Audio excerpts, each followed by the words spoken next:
ಹರೇ ಕೃಷ್ಣ ಹರೇ ಕೃಷ್ಣ ಕೃಷ್ಣ ಕೃಷ್ಣ ಹರೇ ಹರೇ. ಗುಜರಾತ್ ರಾಜ್ಯದ ಪವಿತ್ರ ಪುಣ್ಯಕ್ಷೇತ್ರವಾದಂತಹ ದ್ವಾರಕಾಧೀಶನ ಸಾನ್ನಿಧ್ಯದಲ್ಲಿ ಗೋಮತಿ ನದಿಯ ಒಂದು ಪುಣ್ಯ ಸಾನ್ನಿಧ್ಯದಲ್ಲಿ ಮಾಘ ಮಾಸದ ಒಂದು ಸ್ನಾನದ ಮಾಡುವಂತಹ ಒಂದು ಯೋಗ ಇವತ್ತು ಮಾಘ ಮಾಸ ಅಮಾವಾಸ್ಯೆ ದಿನ ನಮಗೆ ಅದು ಲಭಿಸಿತು.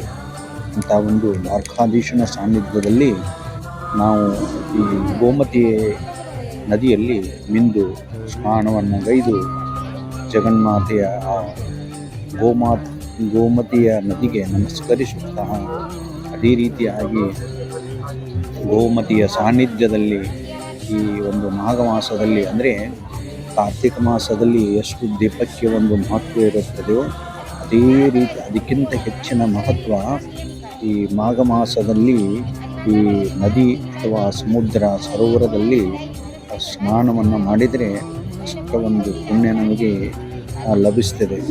ಅಂಥ ಒಂದು ಮಾಘ ಮಾಸದ ಒಂದು ಸ್ನಾನದಲ್ಲಿ ಈ ಒಂದು ವಿಶೇಷವಾದಂತಹ ಈ ಮಾಘ ಮಾಸದ ಮುಕ್ತಾಯ ಮತ್ತು ಚೈತ್ರ ಮಾಸದ ಪ್ರಾರಂಭ ಅನ್ನುವಂಥದ್ದು ಈ ಒಂದು ಕುಂಭಮೇಳದಲ್ಲಿ ಯಾವ ರೀತಿಯಾಗಿ ಒಂದು ಜನದಟ್ಟಣೆ ಎಲ್ಲ ಮಹಾತ್ಮರು ದರ್ಶನ ಮಾಡಿ ಸ್ನಾನವನ್ನು ಗೈತಾರೆ, ಅದೇ ರೀತಿಯಾಗಿ ಈ ಗೋಮತಿ ಅನ್ನುವಂತಹ ನದಿ ಕೃಷ್ಣನ ಒಂದು ಸಾನ್ನಿಧ್ಯದಲ್ಲಿ ಇವತ್ತಿನ ದಿವಸ ನಾವು ಸ್ನಾನವನ್ನು ಮಾಡ್ತಾ ಸೂರ್ಯನಿಗೆ ನಮಸ್ಕರಿಸುತ್ತಾ ಅದೇ ರೀತಿಯಾಗಿ ಆ ಪರಮಾತ್ಮನ ದರ್ಶನಕ್ಕೆ ಹೋಗ್ತಾ ಇದ್ದೀವಿ.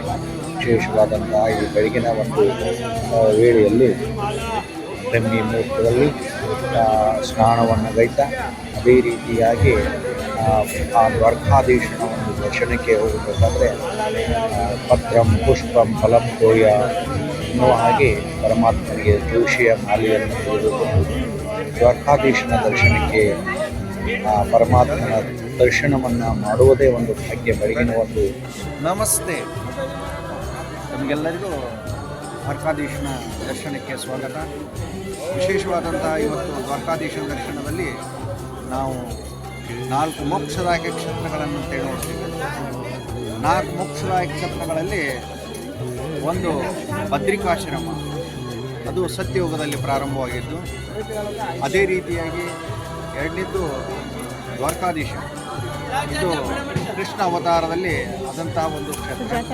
ಅದೇ ರಾಮ ಅವತಾರದ ಬಂದಾಗೆ ರಾಮೇಶ್ವರ, ಅದೇ ಈ ಕಲಿಯುಗದ ಬಂದಂಥದ್ದು ಜಗನ್ನಾಥಪುರಿಯಲ್ಲಿ ನಾವು ಪರಮಾತ್ಮನ ದರ್ಶನವನ್ನು ಮಾಡುವಂಥ ವಿಶೇಷವಾದಂಥ ಈ ಒಂದು ಪುಣ್ಯಕ್ಷೇತ್ರಗಳ ದರ್ಶನವನ್ನು ನಾವು ಎಲ್ಲ ಮಾಡೋಣ. ಬನ್ನಿ, ಎಲ್ಲರೂ ದರ್ಶನಕ್ಕೆ ಹೋಗೋಣ. ಬನ್ನಿ ರೈಟ್. ದ್ವಾರಕಾಧೀಶನ ದರ್ಶನವನ್ನು ಪಡೆಯೋದೇ ಒಂದು ಭಾಗ್ಯ ಅನ್ನೋ ಹಾಗೆ ಈ ಅಮಾವಾಸ್ಯೆ ದಿನ ವಿಶೇಷವಾದಂಥ ಬೆಳಗಿನ ವೇಳೆಯಲ್ಲಿ ಈ ದರ್ಶನವನ್ನು ಮಾಡುವುದೇ ಒಂದು ವಿಶೇಷವಾದಂಥ ಈ ದ್ವಾರಕಾಧೀಶನವನ್ನು ಮಹದ್ವಾರದ ಮೂಲಕವಾಗಿ, ಅಂದರೆ ಇನ್ನೂ ಕೆಲವೊಂದಷ್ಟು ಈ ಚಿತ್ರೀಕರಣಕ್ಕೆ ಇಲ್ಲಿ ಒಳಗೆ ಪ್ರವೇಶಿಸದ ಕಾರಣ ಇಲ್ಲಿ ನಾವು ಹೊರಗಿನಿಂದ ಪರಮಾತ್ಮನ ದರ್ಶನವನ್ನು ಬೆಳಗಿನ ವೇಳೆಯಲ್ಲಿ ಮಾಡ್ತಾ ಇಲ್ಲಿಂದ ವಿಶೇಷವಾದಂತಹ ದ್ವಾರಕಾಧೀಶನು ವಾಸವಾದಂತಹ ಜಾಗೃತವಾದಂತಹ ಸ್ಥಳ ಇದೆ.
Krishna Krishna